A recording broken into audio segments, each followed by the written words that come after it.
ครับสวัสดีครับท่านครับผมยุทธภูมินามวงศ์นะครับสารสนเทศเพื่อชุมชนนะครับท่านครับวันนี้จังหวัดพะเยาได้จัดกิจกรรมเพื่อส่งเสริมเส้นทางการท่องเที่ยวนะครับก็คือเส้นทางเชื่อมโยงแนวชายแดนไทยและก็สาธารณรัฐประชาธิปไตยประชาชนลาวนะครับวันนี้ผมได้มีโอกาสร่วมกับทางคณะผู้เดินทางนะครับตามเส้นทางการท่องเที่ยวนะครับพะเยาแล้วก็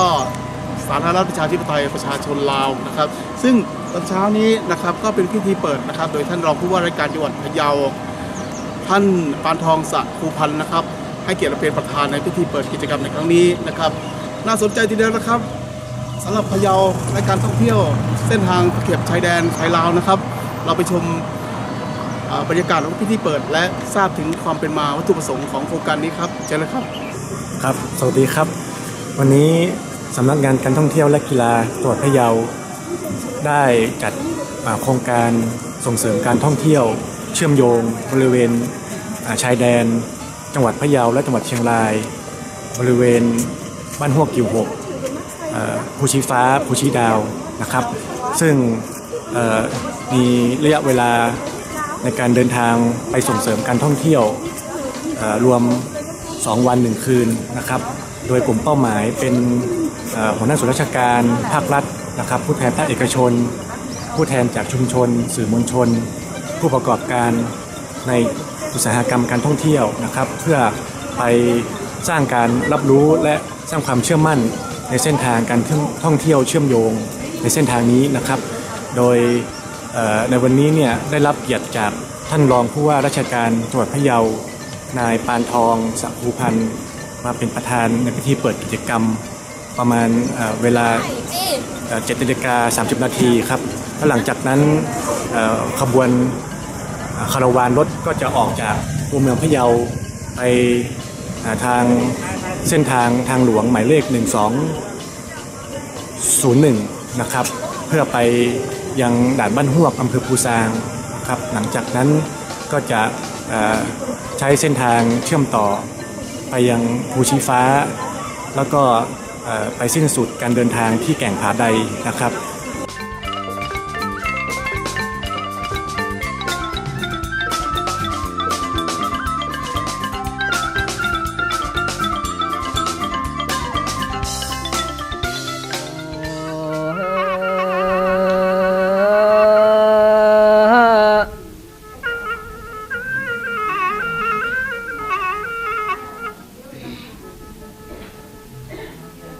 ฟังเตาะเมตูปลูกปากนำเมขวางทุกซอกฟังมึงแม่มือเดินเจ็ดขืนดึงกันขอมืออาบปีเคสครับตอนนี้คณะนะครับก็เดินทางมาถึงจุดแรกนะครับก็ที่เฮือนไทยลือนะครับณที่บ้านสถานหมู่ที่5ตำบลภูซางอำเภอภูซางจังหวัดพะเยานะครับก็ได้รับการต้อนรับอย่างอบอุ่นจากท่านนายอำเภอนะครับอนุสรณ์อ่อนนุชนะครับแล้วก็ทางผู้นำชุมชนของไทยลือที่บ้านสถานหมู่1หมู่2แห่งนี้และหมู่5และหมู่1แห่งนี้นะครับเราไปชมบรรยากาศเรียนรู้วัฒนธรรมของชาวไทยลือที่นี่กันดีกว่านะครับตามมาครับเฮือนไทยลือบ้านสถานพื้นที่ของอำเภอพุทรางอำเภอชินคำจังหวัดพะเยารวมทั้งเมืองคอบแขวงชัยบุรีตลอดจนพื้นที่ใกล้เคียงในภูมิภาคนี้เป็นแหล่งที่อยู่อาศัยของชาวไทยลือที่มีมาตั้งแต่อดีตการสำหรับในพื้นที่ของอำเภอพุทรางมีชาวไทยลืออยู่มากที่หมู่ที่1หมู่ที่5และหมู่ที่13ตำบลพุทรางชุมชนไทยลือมีความเข้มแข็งมีการรวมกลุ่มการทำงานเพื่อส่วนรวมโดยตลอดชุมชนไทยลือได้ร่วมกันก่อสร้างเฮือนไทยลือเพื่อสืบสานวัฒนธรรมและสถาปัตยกรรมของที่อยู่อาศัยของชาวไทยลือให้เป็นที่เผยแพร่และถ่ายทอดสู่สังคมและคนรุ่นหลังต่อไป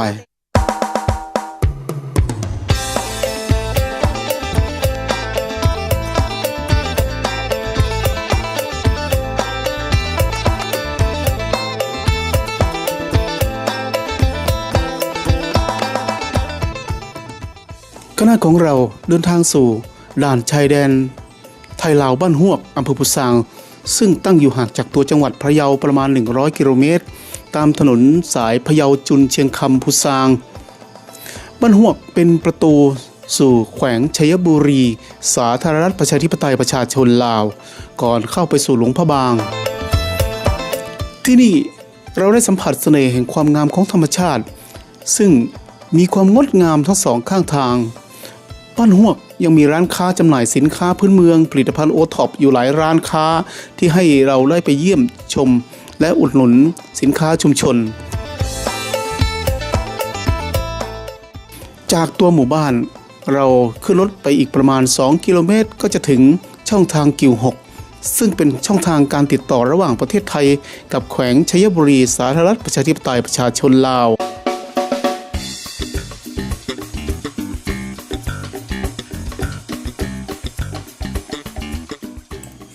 น้ำตกพุซาง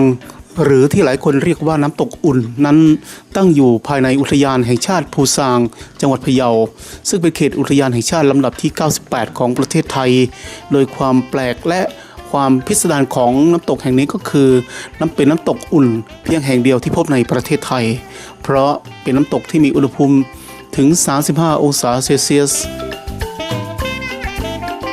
น้ำตกพุซางตั้งอยู่บนเทือกเขาดอยผามนเกิดจากสายน้ำอุ่นที่ไหลมาจากผาหินชั้นปูนมีความสูงประมาณ25เมตรมีน้ำไหลตลอดปี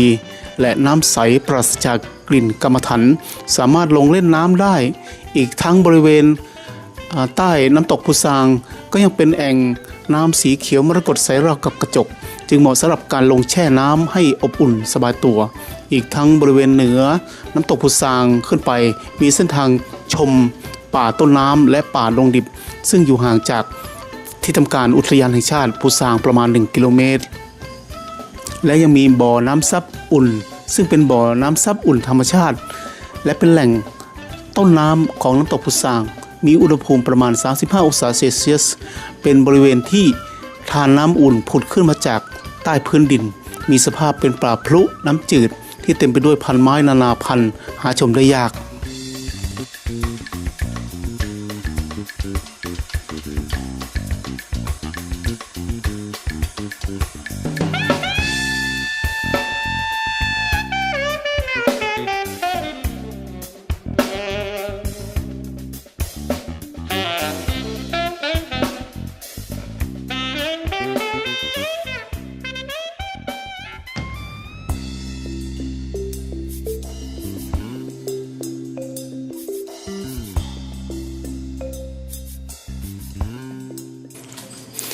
ผู้ชมดาวหรือผาหม่นน้อยตั้งอยู่ในพื้นที่ของหมู่ที่16บ้านไทยสามัคคีตำบลตับเต่าอำเภอเทิงจังหวัดเชียงรายเป็นแหล่งท่องเที่ยวธรรมชาติที่มีต้นไม้ชนิดหนึ่งที่ชาวมงเรียกว่าต้นไม้พันปีในช่วงเดือนธันวาคมถึงเดือนกุมภาพันธ์ของทุกปีจะมีนกนานาชนิดที่มีสีสันสวยงามมากซึ่งเหมาะแก่การดูนกเป็นอย่างมากจากนั้นพวกเราก็เปลี่ยนรถจากรถตู้เป็นรถท้องถิ่นนั่งคันละประมาณ10คนเดินทางจากจุดจอดรถตู้มุ่งสู่ภูชมดาวระยะทาง 2.7 กิโลเมตรถึงจุดจอดรถท้องถิ่นและเดินเท้าขึ้นอีกไปประมาณ500เมตรก็ถึงภูชมดาวตอนนี้เรากำลังเดินทางขึ้นในส่วนของดอยชมดาวกันแล้วนะฮะตอนนี้ระยะทางประมาณ 2.7 กิโลนะครับเราจะขึ้นไปชมในส่วนของวิวและทิวทัศน์ในส่วนของประเทศลาวกันด้วยในแขวงชัยบุรีนะครับจากตรงนี้ก็เดี๋ยวสักครู่ทางก็จะชันนิดนึงนะฮะตามที่เราเห็นอยู่ตรงนี้เนาะนะครับตรงนี้เราเดินทางขึ้นไปแล้วเรื่อยๆนะครับตอนนี้อากาศไม่ค่อยร้อน ไม่ค่อยร้อนกันเลยทีเดียวนะครับเดี๋ยวเราขึ้นไปชมกันข้างบนนะครับลมสมบูรณ์แตะปากไล่ขึ้นมาเรื่อยๆนะหน้าก่อนป้ายระยะสั้น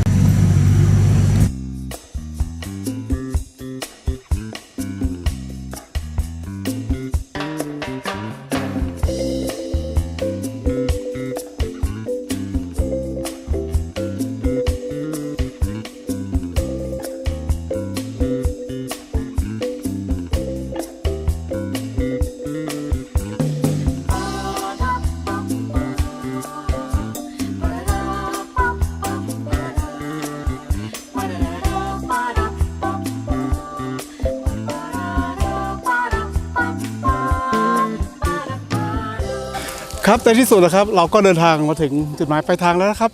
ภูชมดอยนะครับก็เราก็โดยสารรถโดยสารท้องถิ่นนะครับก็ขึ้นมาประมาณ 2.7 กิโลเมตรนะฮะและหลังจากนั้นนะครับเราก็เดินเท้าขึ้นมาอีกประมาณ500 เมตรนะครับตอนนี้เราก็มาถึงจุดหมายปลายทางแล้วนะครับภูชมดาวนะครับเราไปชมบรรยากาศสวยๆกันดีกว่าครับเชิญครับภูชมดาวหรือผาหม่นน้อยเป็นแหล่งท่องเที่ยวที่สมบูรณ์แห่งหนึ่งของจังหวัดเชียงรายมีนักท่องเที่ยวสามารถชมทะเลหมอกที่สวยงามกลางป่าไม้ที่สมบูรณ์และชมวิวของประเทศลาวได้ภูชมดาวมีความสวยงามตั้งอยู่ใกล้กับภูชีฟ้าห่างออกไปประมาณ10 กิโลเมตรเท่านั้นเองภูชมดาวมีพื้นที่เชื่อมต่อพรมแดนไทยลาวเป็นจุดผ่อนปลนมีความสูงกว่าระดับน้ำทะเลโดยประมาณ 1,600 เมตรรองจากภูชีฟ้าบริเวณภูชมดาวยังไม่มีที่พักร้านอาหารหรือห้องน้ำไว้บริการแก่นักท่องเที่ยวหากนักท่องเที่ยวท่านใดสนใจจะสามารถเดินทางไปชมความงามของภูชมดาวพร้อมกับสัมผัสกับธรรมชาติที่เป็นธรรมชาติอย่างแท้จริงได้แต่ก็จะต้องกลับลงมาพักข้างล่างตรงบริเวณหมู่บ้านพิทักษ์ไทยหรือหมู่บ้านร่มฟ้าไทยบ้านไทยสามัคคีและศูนย์ส่งเสริมการเกษตรดอยผาหม่นก็ระยะทางประมาณ2 กิโลเมตรใช้เวลาเดินทาง5 นาทีเท่านั้นเองครับตอนนี้เราอยู่ที่นี่เนี่ยเราสามารถชมวิวนะฮะ360 องศานะฮะโดยเฉพาะทางฝั่งลาวนะฮะทางสาธารณรัฐประชาธิปไตยประชาชนลาวคือบ้านปราสาทเมืองครอบของสปป.ลาวนะฮะแล้วก็ฝั่งนี้ที่ท่านเห็นด้านนี้นั่นก็คือบ้านฮวกตัวบุษางจังหวัดพะเยาของเรานั่นเองนะครับ360 องศาครับสวยมากครับ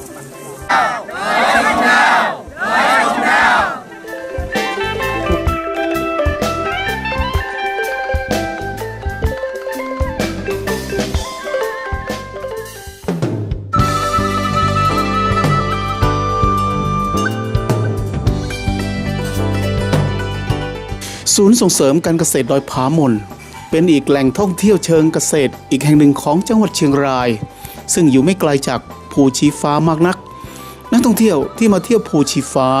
ก็จะไม่พลาดที่จะมาแวะเยี่ยมชมความงามของดอกไม้เมืองหนาวของที่นี่โดยเฉพาะดอกทิวลิปและดอกลิลลี่ศูนย์ส่งเสริมการเกษตรดอยผาหม่นซึ่งจัดตั้งขึ้นเมื่อเดือนพฤศจิกายน 2535 มุ่งเน้นให้เป็นศูนย์ฝึกอบรมและส่งเสริมด้านการเกษตรบนพื้นที่ 113 ไร่บนความสูงกว่า 1,000 เมตรอากาศเย็นสบายตลอดปีศูนย์ส่งเสริมการเกษตรดอยผาหม่น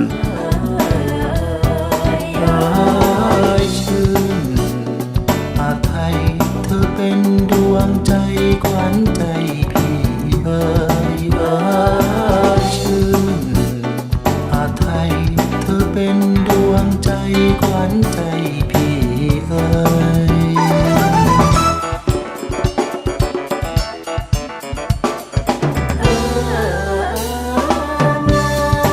บริสุทธิ์ดุจนภา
อรุณสวัสดิ์ครับ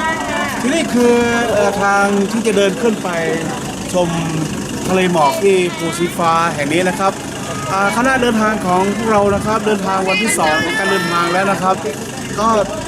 ตื่นตั้งแต่ตี 5นะครับเตรียมพร้อมนะครับทำภารกิจส่วนตัวเสร็จก็เดินขึ้นรถมาใช้รถตู้มาอีกระยะทางก็ประมาณ10 นาทีนะฮะก็จะถึงบริเวณจุดที่จะเดินขึ้นไปภูชีฟ้าครับพร้อมหรือยังครับไปกันเลย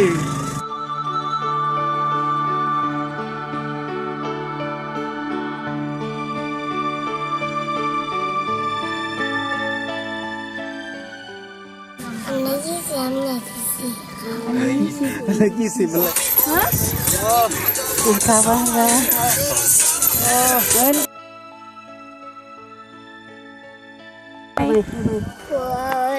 กเรามาทุ่มโนมตำคนใจละเสมือนสมาลุ้นมีจีชื่อเบอร์สาระเลยโนโพโททูนะครับ แล้วนะครับก็เดินทางมาถึงจุดหมายปลายทางคือบนยอดภูชีฟ้านะครับก็เดินทางขึ้นมานิดหน่อยนะครับก็ประมาณ700 เมตรในระหว่างเดินขึ้นมาก็จะมีน้องๆหนูๆแสดงเพื่อเป็นทุนการศึกษาของรัฐบริจาคนะครับไปชมด้านบนดีกว่าครับ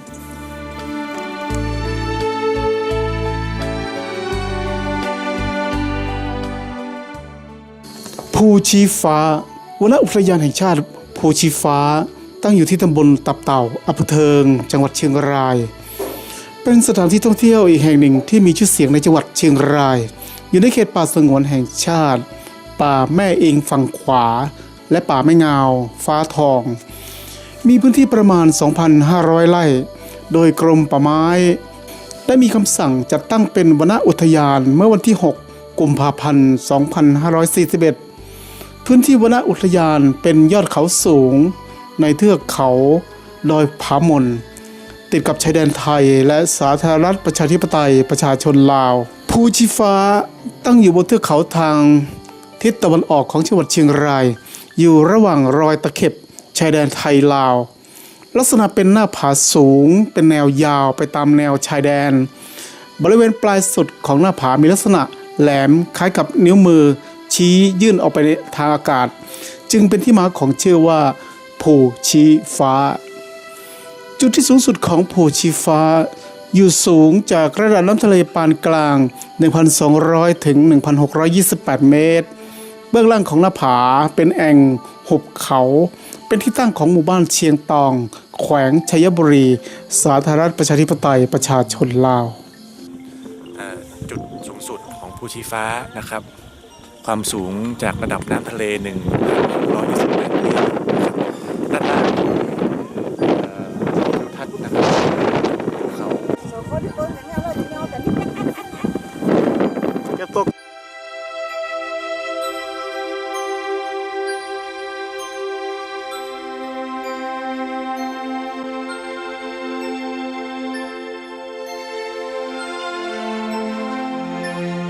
มาให้เสมอ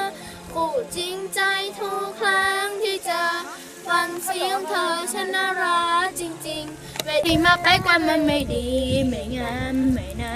ก็เลยแค่ฝนหันเป็นเอาข้อนมาเป็นว่าดูใช่มือจึงทำมาขอเบอร์โทรเขาทานแล้วเอ้ยอยากบอกจังนะถึงมาให้รีบโทรหาเบอร์โทรอื่นจะได้ยินเสียงรอสายแบบว่าให้รอก็สวยงามมากทีเดียวนะครับภูชีฟ้านะฮะแต่ขาลงก่อนจะกลับนะครับก็อย่าเพิ่งกลับนะฮะเพราะบริเวณลานจอดรถนะครับเราที่นี่มีของที่ระลึกจำหน่ายนะครับไม่ว่าจะเป็นเสื้อผ้ามีเครื่องดื่มมีกาแฟหลายอย่างนะครับผมยุทธภูมินามวงศ์นะฮะรายงานจากภูชีฟ้าจังหวัดเชียงรายครับเราไปชมสินค้ากันดีกว่าครับ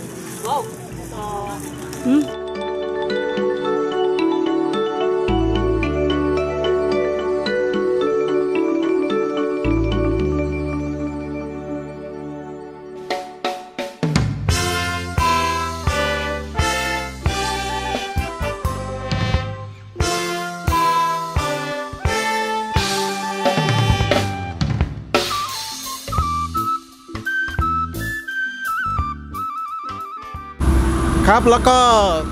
ตอนนี้นะครับวันที่ 2ของการเดินทางนะครับออกจากที่พักจากภูชีฟ้านะครับมาประมาณ15 กิโลเมตรนะครับใช้ระยะเวลาเดินทางก็ประมาณ10 นาทีนะฮะก็มาถึงจุดที่ต้องเปลี่ยนรถ โดยสารท้องถิ่นนะฮะจากรถตู้นะฮะเนื่องจากว่าเป็นทางที่ต้องขึ้นเขาชันนิดนึงนะครับระยะทางประมาณ3 กิโลเมตรนะครับแล้วก็อาจจะเดินเท้าต่อไปอีกประมาณ200 เมตรนะครับก็เป็นทางที่ต้องใช้รถขับเคลื่อน4 ล้อนะฮะหรือ 4 wheel นะครับซึ่งตอนนี้นะฮะก็ทางคณะ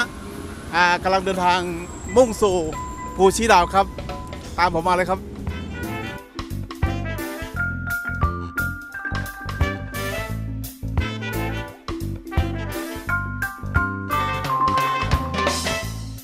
โลกการนั่งหวังนั่งอยู่โลกไหน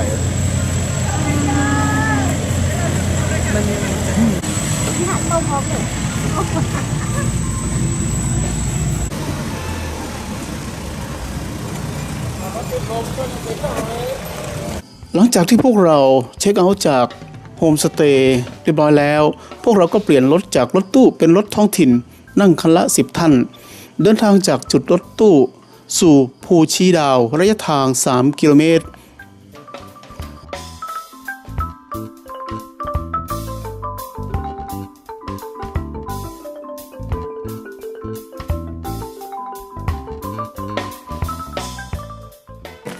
ครับตอนนี้ก็มาถึงจุดที่จะต้องเดินเท้าต่อขึ้นไปภูชีดาวอีกประมาณ200นะครับ200 เมตรนะฮะเป็นไงบ้างครับเส้นทางที่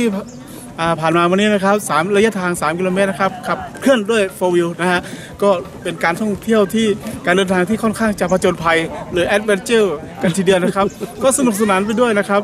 เราเดินเท้าต่อกันไปดีกว่าครับ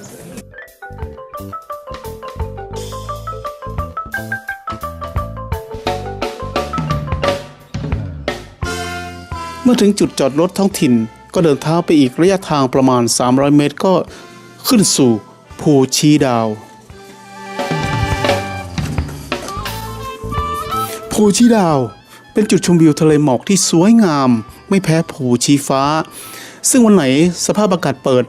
เราก็สามารถมองเห็นยอดภูชีฟ้าได้อย่างชัดเจนภูชีดาว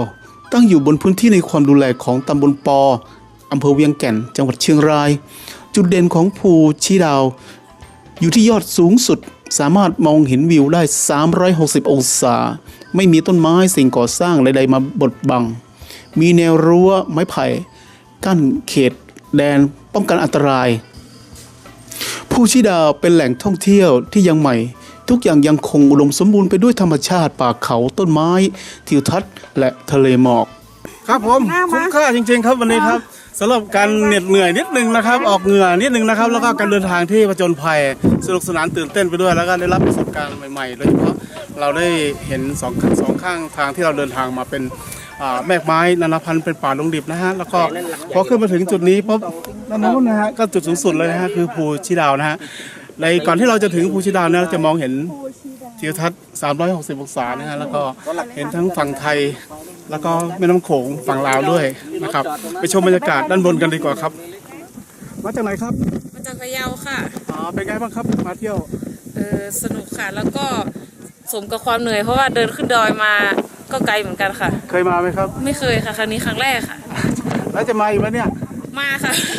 เพราะว่าวิวสวยมากค่ะข้างล่างเห็นน้ำโขงด้วยค่ะมาจากพะเยาครับผมเป็นไงบ้างครับมาเอลบรรยากาศดีมากเลยครับอยากให้มาชมมาเที่ยวกันนะครับผมบรรยากาศดีมากๆครับครับผมที่นี่ก็คือจุดสูงสุดนะครับของภูชีดาวนะฮะที่ตำบลป.อำเภอเวียงแก่นจังหวัดเชียงรายนะครับก็เป็นสถานที่ท่องเที่ยวที่น่าสนใจแล้วก็ทุกคนที่ใฝ่ฝันอยากจะมาที่นี่นะฮะแล้วก็ที่นี่บอกคำเดียวว่าสวยจริงๆครับผม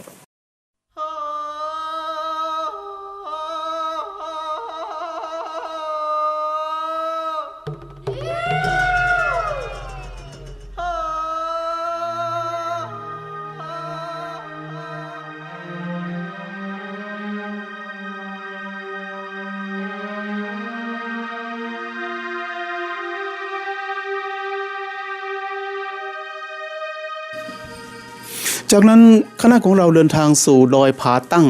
ซึ่งอยู่ที่บ้านผาตั้งหมู่ที่14ตำบลป.อำเภอเวียงแก่นจังหวัดเชียงรายสูงกว่าระดับน้ำทะเล 1,635 เมตรห่างจากภูชีฟ้าประมาณ30 กิโลเมตรเป็นที่ตั้งของหมู่บ้านชาวจีนฮ่อ ม้งและเยาโดยเฉพาะจีนฮ่อนั้นอดีตเคยเป็นส่วนหนึ่งของกองพล 93 ซึ่งอพยพเข้ามาตั้งถิ่นฐานอยู่ที่ดอยผาตั้งเช่นเดียวกับที่ดอยแม่สลอง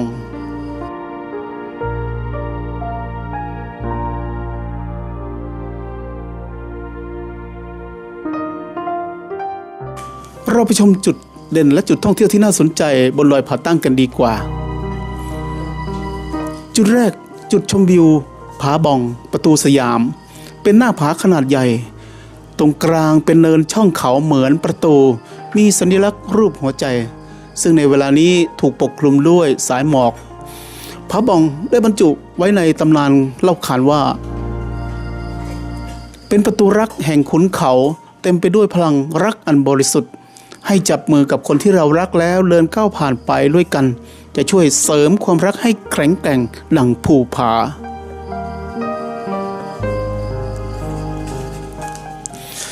ศาลาเก๋งจีนพระพุทธมังคลานุภาพสุขสันติและป่าหินยูนานเป็นสถานที่ท่องเที่ยวอีกแห่งหนึ่งถัดจากผาบ่องขึ้นไปอีกประมาณ15เมตรจะเป็นเนินที่ประดิษฐานพระพุทธมังคลานุภาพสันติสุขและศาลาทรงเก๋งจีนอนุสรณ์สถานของนายพลหลี่ผู้นำจีนทหารจีนคณะชาติในอดีตจากเนินตรงนี้เดินลงไปอีก30เมตรก็จะพบทางขึ้นไปชมป่าหินยูนนานซึ่งเป็นหินรูปทรงลักษณะคล้ายภูเขาในประเทศจีนที่มีรูปร่างสูงๆแหลมๆขึ้นสลับซับซ้อนสวยงามมากทีเดียวจุดชมวิวช่องผาขาดเป็นจุดชมวิวที่อยู่ใกล้วิวผาบ่องประตูสยามลักษณะเป็นผาหินที่ขาดแยกออกจากกันเป็นช่องมองไปผ่านทะลุไปเห็นทิวทัศน์ประเทศลาวและสายน้ำแม่โขงได้อย่างชัดเจน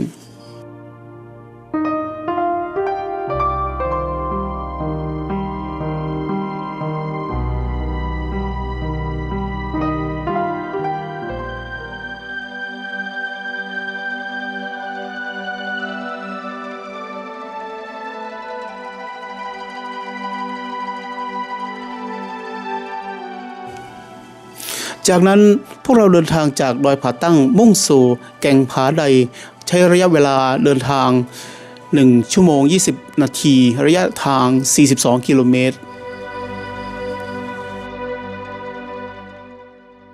ครับแล้วก็จุดนี้เป็นจุดสุดท้ายนะครับที่แก่งผาใดนะฮะสำหรับกิจกรรม2 วัน 1 คืนชมภูอาบน้ำตกเรียนรู้วัฒนธรรมนะครับเป็นโครงการที่จะทำขึ้นมาเพื่อส่งเสริมเส้นทางนะครับเชื่อมโยงนะครับตามแนวชายแดนไทยลาวนะครับเป็นการเชื่อมโยงเรื่องการท่องเที่ยวนะครับก็เริ่มต้นจากที่จังหวัดพะเยานะฮะที่กวานพะเยาในวันแรกนะครับแล้วเราก็ท่องเที่ยวมาเรื่อยๆตามจุดต่างๆที่ท่องเที่ยวของจังหวัดพะเยานะครับที่อำเภอภูซางนะครับแล้วก็ต่อมาเชื่อมโยงกับเส้นทางด่านชายแดนบ้านฮวกแล้วก็ตามแนวตะเข็บชายแดนของไทยลาวนะครับทั้งภูชีฟ้าแล้วก็จุดชมวิวอีกหลายจุดด้วยกันนะครับและก็มาสิ้นสุดตรงนี้นะครับที่แก่งผาใดซึ่งเป็นเขตชายแดนไทยกับลาวนะฮะโดยมีแม่น้ำโขงตัวนี้นะครับเชื่อมอยู่นะครับความสัมพันธ์ระหว่างไทยกับลาวจะยังคงมีต่อไปในอนาคตนะครับรวมทั้งการเชื่อมโยงทั้งการค้าการลงทุนและที่สำคัญก็คือเรื่องการท่องเที่ยวด้วยนะครับหลังจากโครงการนี้เสร็จสิ้นไปแล้วนะครับก็จะมีกิจกรรมส่งเสริมการท่องเที่ยวเส้นทางตามแนวตะเข็บชายแดนทั้ง2ประเทศนี้อีกต่อไปนะครับแก่งผาใดตั้งอยู่หมู่ที่4ตำบลห้วยลึกตำบลม่วงยายอำเภอเวียงแก่นจังหวัดเชียงรายอยู่ห่างจากตัวอำเภอไปทางทิศตะวันออกประมาณ14 กิโลเมตรเป็นแหล่งท่องเที่ยวที่สำคัญของตำบลม่วงยายมีพื้นที่ประมาณ17 ไร่เป็นสวนสาธารณะพักผ่อนหย่อนใจมองเห็นธรรมชาติที่สวยงามโดยเฉพาะในช่วงเดือนพฤศจิกายนถึงเดือนพฤษภาคมทุกปีจะเป็นช่วงน้ำลดลงน้อยทำให้มองเห็นโขดหินที่โผล่พ้นแม่น้ำปกคลุมไปด้วยพืชพันธุ์ธรรมชาติประกอบกับอากาศที่บริสุทธิ์มองเห็นฝั่งตรงข้ามกับแม่น้ำโขงคือสาธารณรัฐประชาธิปไตยประชาชนลาวแก่งผาใดนี้นอกจากจะปกคลุมไปด้วยทรายแล้วยังมีก้อนหินขนาดเล็กมากมายก้อนหินเหล่านี้ก็จะเป็นแหล่งกำเนิดไก่ชนิดเดียวกับ แก่งหินใต้น้ำผาในแม่น้ำโขงบริเวณนี้จมอยู่ใต้น้ำในฤดูน้ำหลากและจะโผล่พ้นเหนือน้ำในฤดูน้ำลดมีทัศนียภาพที่สวยงามจนมีนักท่องเที่ยวทั้งชาวไทยและชาวต่างประเทศเดินทางมาท่องเที่ยวมาล่องเรือชมความงดงามของลำน้ำโขง ช่วงนี้เป็นช่วงนักท่องเที่ยวจะมาเป็นไฮซีซั่นพวกผมก็ต้องรับผิดชอบที่นี่อำนวยความสะดวกให้แก่นักท่องเที่ยวตลอดจนพ่อแม่พี่น้องที่มาเที่ยวที่นี่ หลังจากการเดินทางตามกิจกรรมในวันนี้เสร็จสิ้นนะครับกิจกรรมครั้งต่อไปเนี่ยก็คือวันที่2 ถึง 5 พฤศจิกายนจะนำคณะเดินทางนะครับไปยังหลวงพระบางอุดมชัยนะครับโดยผ่านที่ด่านบ้านฮวกจังหวัดพะเยานะครับซึ่งก็มีวัตถุประสงค์อันเดียวกันนะครับกับการเดินทางมาในครั้งนี้ก็คือเป็นการสร้างการรับรู้และความเชื่อมั่น